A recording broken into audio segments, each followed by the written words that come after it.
अस्सलाम वालेकुम, welcome to खेल जुनून और मैं हूँ आपकी host Fazila Nawaz. As we all know कि हमारा एजेंडा है स्पोर्ट्स, बट राइट नाउ हम जो बात कर रहे हैं वो PSL सीज़न 7 पे, क्योंकि पाकिस्तान में इस वक्त PSL सीज़न चल रहा है। तो उस हवाले से हम बात करेंगे और आज जो मैच हो रहा है वो मुल्तान सुल्तान और कराची किंग्स का है। तो आज हमारे साथ यंग टैलेंट में मौजूद हैं मोहम्मद बाबर एंड शाहिद।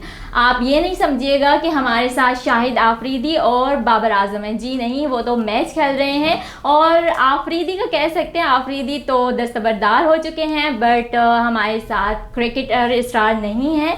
हमारे साथ यंग टैलेंट स्टार हैं जो जिनसे हम बात करेंगे मैच के हवाले से। इनको क्रिकेट के हवाले से काफ़ी नॉलेज है, तो मैं वेलकम करती हूँ इनको। अस्सलाम वालेकुम बाबर एंड शाहिद, कैसे हैं आप लोग? वालेकुम अस्सलाम, thank you for such a kind introduction Fazila. Welcome.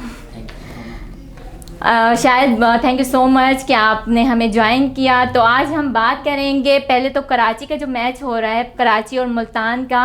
और कराची ने पहले टॉस जीतकर बैटिंग का फैसला किया है, जिसमें कराची ने मुल्तान को हदफ दिया है 175 रन का।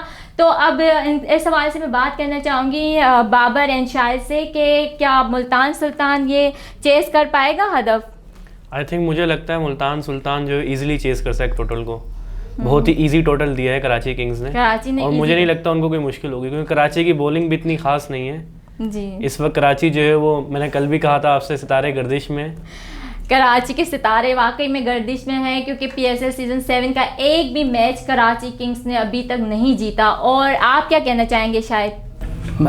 ऑब्वियसली बात है मुल्तान सुल्तान जीते, क्योंकि उनका जो बैटिंग कॉम्बिनेशन है, ऊपर रिजवान है, फिर नीचे मकसूद है, फिर शान मसूद है, तो उनका बैटिंग लाना बहुत अच्छा है। तो इस वजह से जाहिर सी बात है मुल्तान ही जीतेगी। और अगर देखा जाए तो मुल्तान एक स्ट्रॉन्ग टीम भी है और नंबर 1 पे है, तो ऑब्वियसली मुल्तान, लेकिन क्योंकि हम अंडर एस्टिमेट नहीं कर सकते, क्योंकि ओपोनेंट को कभी भी जो है वो अंडर एस्टिमेट नहीं करना चाहिए। तो क्या पता कि आज का मैच जो है वो कराची जीत जाए। देखिए दोनों टीमें रिलैक्स हैं, मुल्तान सुल्तान विनिंग तरफ से रिलैक्स है और कराची किंग लूजिंग, क्योंकि वो लूज हो चुकी है, टूर्नामेंट से बाहर है। बिल्कुल। तो जो मुल्तान सुल्तान है वो भी रिलैक्स है, क्योंकि वो टूर्नामेंट के अंदर है।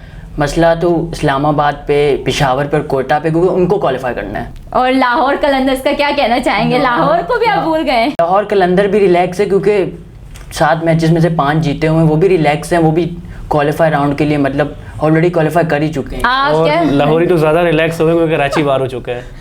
लाहौरी ज़्यादा रिलैक्स है क्योंकि कराची बाहर हो चुका है। कल भी बाबर यही कह रहे थे कि जो है वो लाहौरी बहुत ज़्यादा खुश हो रहे हैं। पता नहीं क्यों यार खुश होते हैं, जैसे ऐसे लगता है कि कराची और लाहौर का जब मैच होता है तो ये एक मैदान जंग बन जाता है, और जिसमें हम यही देखते हैं जैसे इंडिया और पाकिस्तान का मैच होता है, ऐसे ही मनाजर देखने को मिलते हैं, क्योंकि एक तरफ कराची वाले होते हैं तो दूसरी तरफ लाहौर वाले होते हैं। ऐसा क्यों? मतलब एक ही पाकिस्तानी है हम लोग, अगर ट्रॉफी कोई भी जीते तो आनी तो कह नहीं सकते, क्योंकि एक दूसरे को ट्रोल करते रहते हैं, हम भी करते हैं उनको, वो भी हमें करते रहते हैं, मीम्स बनाते हैं एक दूसरे के ऊपर। तो बिल्कुल मीम्स भी बनाते हैं। और मीम से मुझे याद आया कि अभी हम बात करेंगे कल जो कोयटा ग्लेडिएटर के और ज़ल्मी का मैच हुआ था, उसमें बाबर ने कहा था कि जो है वो कोयटा जीतेगी, लेकिन अनफॉर्चुनेटली कल जो है वो कोयटा का दिन नहीं था, तो कोयटा मैच हार गया और 24 रन से। तो बाबर आप क्या कहना चाहेंगे? आपकी प्रेडिक्शन बिल्कुल गलत साबित हुई, इस पे आप क्या कहना चाहेंगे? मेरा दिल तो उस वक्त दुख रहा है क्योंकि कोयटा नहीं जीती, मेरी फेवरेट टीम थी, लेकिन कोयटा ने जो है वो फाइट अच्छी करी है। अगर आप देखेंगे टीम ने फाइट करी है, ये चीज़ जो ज़्यादा मायने रखती है। फाइट करके हारे तो समझ आता है, लेकिन ये नहीं कराची की तरह बिल्कुल ही फाइट ना करे। एक मैच में कराची ने फाइट की थी, वो भी जो है वो इस्लामाबाद यूनाइटेड के खिलाफ। बिल्कुल, एक मैच में फाइट तो अच्छी की थी, लेकिन 1 रन से फिर भी कराची हार गया था, which is not good for Karachi people. और फिर ये है कि कराची ने एक रिकॉर्ड भी कायम किया हुआ है कि कोई भी मैच अभी तक कराची किंग्स नहीं जीता, और आज का मैच भी पता नहीं कराची जीतेगा या नहीं। तो आप दोनों को क्या लगता है कि आज का मैच कराची जीतेगा या नहीं? आज का भले ना जीते, मैं तो कहता हूँ लाहौर वाला मैच कराची को लाजमी जीतना चाहिए। अच्छा, क्योंकि अगर वो लाहौर से जीत जाते, समझे हमारा PSL जो है कराची वालों को वहीं पे खत्म हो चुका है। जैसे पाकिस्तान इंडिया से जीती थी तो हमारा वर्ल्ड कप तो वहीं पे हो गया था कि हमने जीत लिया इंडिया से। तो यही है कि अगर कराची लाहौर को हरा देती है, इतनी स्ट्रॉन्ग टीम है, मुझे नहीं लगता हारेगी। बैटिंग लाइनअप, पेस है उनके पास, इतनी अच्छी टीम है, मुझे नहीं लगता हारेगी। लेकिन मेरे दिल से ये कि हारनी चाहिए, लाहौर कराची से हारनी चाहिए, लाहौर कराची से हारनी चाहिए। लेट्स सी कि क्या होता है जब दिन आएगा कराची और लाहौर का। मैच होगा तो हम ज़रूर देखेंगे मिलके कि कौन सी टीम जीतती है और कौन सी टीम हारती है। लेकिन अगर कल की बात की जाए तो कल जो है कोयटा और ज़ल्मी का मैच हुआ, जिसमें हमें बहुत ऐसे वाक़यात देखने को मिले। पहले तो उस्मान कादिर और उमर अकमल का, जैसे उमर अकमल को जैसे उस्मान कादिर ने आउट किया तो उसने एक चिट निकाली और उसने वो कैमरा के सामने शो करवा दी, जिस पे उससे सवाल भी पूछा गया था वकार यूनुस की जानिब से कि वो चिट क्यों निकाली गई। तो उस पर यही रद्द अमल आया था उस्मान कादिर का। उस्मान कादिर का यही कहना था कि मैं ज़्यादा कुछ नहीं कहना चाहूँगा क्योंकि अल्लाह जो है वो बेस्ट प्लानर है। तो उस पर आप लोग क्या समझते हैं कि मतलब वो क्या कहना चाह रहे थे चिट दिखा के? आई थिंक उस्मान कादिर जो है वो शायद जो है वो साले हैं उमर अकमल साहब के। जी बिल्कुल। तो मेरा तो उनसे यही है कि अब घर के मसले घर में रखे, उससे ग्राउंड पे ना लेकर आए। तो जो भी इनके आपस में है, साला जीजा की जो भी है, तो वो उसे घर तक रखे। अच्छा, आप मतलब ये कहना चाहें कि घरेलू मामला जो है वो ग्राउंड में ना लेकर आए? जी बिल्कुल। घरेलू, आप क्या कहना चाहेंगे? शायद ये तो बात हो गई उस्मान कादिर और उमर अकमल की। अभी आप जैसे कि सुहेल तनवीर और बैन कटिंग की, वो तो ग्राउंड के मामला ग्राउंड तक ही हैं। वो तो ग्राउंड के मामला ग्राउंड तक ही है। लेकिन ये जो हमने कल देखा था बैन कटिंग और सुहेल तनवीर के सामने, मतलब वाकया वो कल का नहीं था एक्चुअली, वो तो 4 साल पहले का था, 2018 का था, जो कैरेबियन लीग में हुआ था जिसमें टिट फॉर टैट। लेकिन फिर दोबारा से सुहेल तनवीर ने अपना रिवेंज ले लिया। तो उसमें आप क्या समझते हैं कि इस तरह की हरकत करना क्या सही था? हम यहाँ तो नहीं कर सकते ना ये। नहीं हम लोग यहाँ पर नहीं गए, लेकिन वो नाजेबा हरकत की गई थी सुहेल तनवीर की तरफ से। वो जैसे कि जैसे बैन कटिंग ने कल बैटिंग की है, वो तो मुझे लग रहा है वो 4 साल पुराना बदले के इंतजार में था, बस सुहेल तनवीर का ओवर आए और मैं बैटिंग करूं। और जिस तरह से आप लोगों ने भी देखा होगा, हमने भी देखा कि सुहेल तनवीर के ओवर पे जिस तरह से बैन कटिंग ने 6 हिट किए हैं, वो ओ माय गॉड थे। और दूसरी बात, एरन भी काफी खुश हो रही थी। एरन वाइफ बहुत खुश हो रही, ऑब्वियसली यार, उसका मतलब ये था कि हस्बैंड है और हस्बैंड का रिवेंज पूरा हो गया। मैं तो देखता ही पेशावर के मैच जो जब बैन कटिंग की बैटिंग आती है एक्सप्रेशन के लिए कि जब बैन कटिंग आउट हो तो उनका जो है वो रिएक्शन देखा जाए। आप रिएक्शन के लिए देखते हैं कि एरन का रिएक्शन क्या होता है। चलें ठीक है।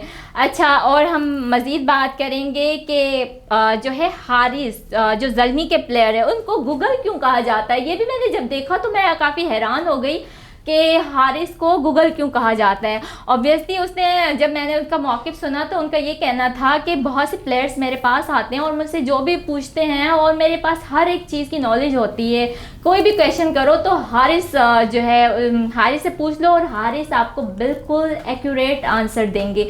तो अगर मौका मिलेगा आप लोगों को तो आप लोग हारिस से पूछना चाहेंगे? जी बिल्कुल पूछना चाहेंगे। जी बिल्कुल पूछना चाहेंगे। तो अभी जो है वो कराची ने अपना, अभी हम दोबारा कराची पे आते हैं, कराची की बात करते हैं। कराची ने अपने ओवर्स कंप्लीट कर दिए हैं और 175 का हदफ दे दिया है। तो अब ऑब्वियसली क्योंकि मुल्तान सुल्तान बहुत स्ट्रॉन्ग टीम है और फेवरेट भी है। अच्छा, कराची तो हमारा बाहर हो गया है टूर्नामेंट से, तो अब आप लोग किस टीम को सपोर्ट कर रहे हैं? मुल्तान को? देखें, मेरी तो कराची टीम थी पहले, वो तो बाहर हो गई है। अब जो सपोर्ट कर रहा हूँ वो मैं कर रहा हूँ कोयटा को।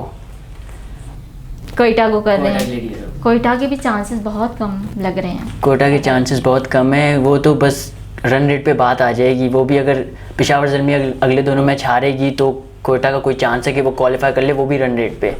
वो भी रन रेट पर है, लेकिन कोयटा की टीम बहुत स्ट्रांग है। कल का मैच जैसे बाबर ने प्रेडिक्शन की थी कि कोयटा जीतनी चाहिए, कोयटा को जीतना चाहिए था क्योंकि बहुत स्ट्रांग टीम है। जैसन रॉय हैं, फिर उसके विल स्मिथ को खिलाया वो जो 99 मारे, जिन्होंने जो नया मतलब एक्सचेंज किया ना प्लेयर, पहले खिलाया था फिर 2 मैच में बिठा दिया, फिर दोबारा कल खिलाया है। तो पहले 97 बैड लक, देन 99। कि एक प्लेयर के ऊपर जो पूरी टीम डिपेंड नहीं कर रही। पूरी टीम ऑब्वियसली एक प्लेयर पे पूरी टीम डिपेंड नहीं कर सकती है। विल की जो है वो 99 रन्स भी किसी काम नहीं आए कोयटा ग्लेडिएटर को। इवन वो उसने 60 बॉल्स पे 99 रन स्कोर किए थे, लेकिन सिर्फ 1 रन से वो दूर थे, जो कि नहीं। देखिए, साथी बहुत ज़रूरी है, चाहे ज़िंदगी हो या क्रिकेट का ग्राउंड हो। अगर आपका कोई साथ नहीं दे सकता तो फिर आप जो है वो कुछ भी नहीं कर सकते। हाँ, आप मतलब अपनी लाइफ को भी लेकर चल रहे हैं कि साथी बहुत ज़रूरी है, चाहे वो क्रिकेट हो चाहे वो रियल लाइफ हो, लेकिन पार्टनर तो होना ही चाहिए। आपका यही कहना है? जी बिल्कुल।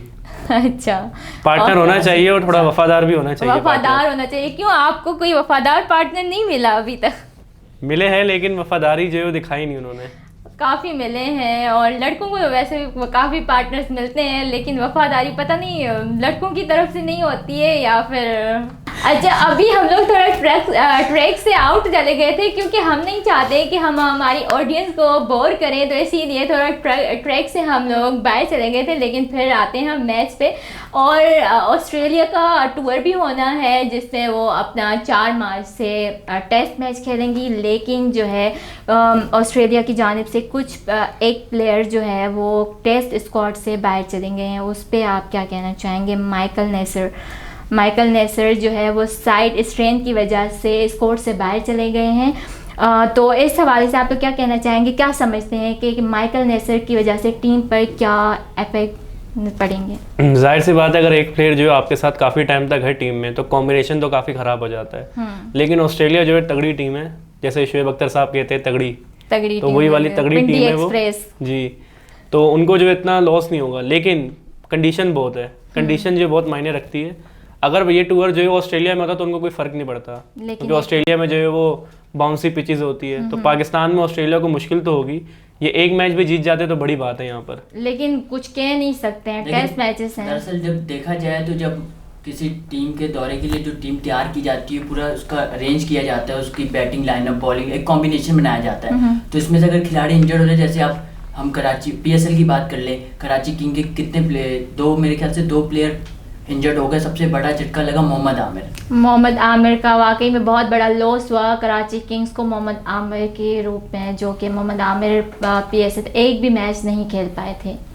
और यही देखें ना, फिर अभी ऑस्ट्रेलिया का कॉम्बिनेशन ख़राब हो गया है, उनका एक खिलाड़ी इंजर्ड हो गया है। सही, अब दूसरा खिलाड़ी आएगा, उसको कॉम्बिनेशन बनाने में टाइम लगेगा, क्या पता नया खिलाड़ी, मेरे ख्याल से नए खिलाड़ी को चांस दे रहे हैं। जी बिल्कुल, आप सही कह रहे हैं। माइकल नेसर की जगह पे कोई न्यू प्लेयर आएगा जो ज्वाइन करेगा, लेकिन एक होता है ना कि माइकल नेसर बहुत अच्छे फास्ट बॉलर हैं जिनकी जगह पे किसी और प्लेयर को खिलाया जाएगा। लेट्स सी कि क्या होता है आने वाले मैचेस। जो टूर है पाकिस्तान और ऑस्ट्रेलिया का, उसमें हमें पाकिस्तान जीतता हुआ नज़र आता है या फिर ऑस्ट्रेलिया। अभी तो खैर ये बहुत दूर की बात है, लेकिन हम लोग आते हैं PSL पे।